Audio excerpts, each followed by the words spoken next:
دن کے اندر 2 رکعت ایسی ہیں کہ جن کو پڑھنے سے ایک مقبول حج اور ایک مقبول عمرے کا ثواب ملتا ہے۔ اب آیا وہ کون سی گھڑی کی 2 رکعت ہیں کہ جن کو پڑھنے سے ایک مقبول حج اور ایک مقبول عمرے کا ثواب ملتا ہے؟ تو اس کو جانتے ہیں حضور علیہ السلام کی حدیث سے کہ حضور علیہ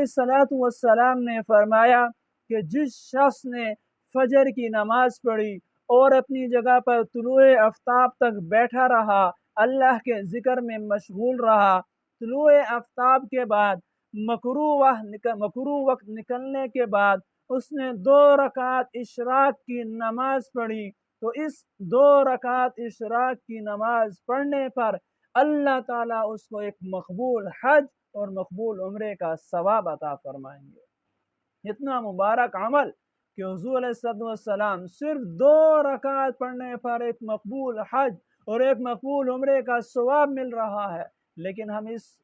عظیم نعمت، عظیم دولت سے آج محروم ہیں۔ تو ہمیں چاہیے کہ ہم اس پر عمل کریں کہ 2 رکعت سے ایک مقبول حج اور عمرے کا ہمیں ثواب مل رہا ہے کہ جس حج اور عمرے کے لوگ لاکھوں روپے لگاتے ہیں وہ ہمیں آج ہمارے محلے میں مسجد میں بیٹھے بیٹھے مل رہے ہیں۔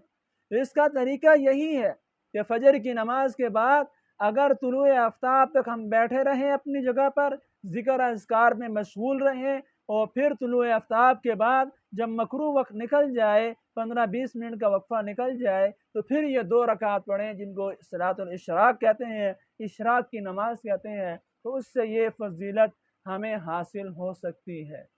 لیکن اگر کوئی شخص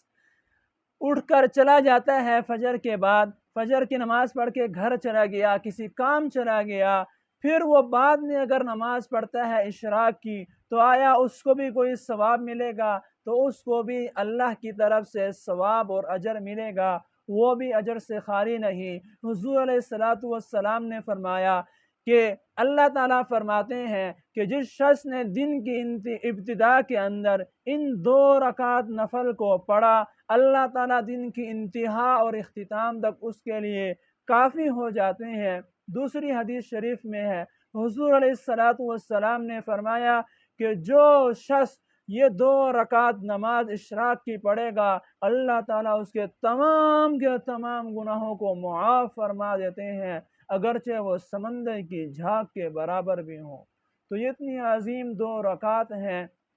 کہ جس سے ایک مقبول حج اور عمرے کا ثواب ہم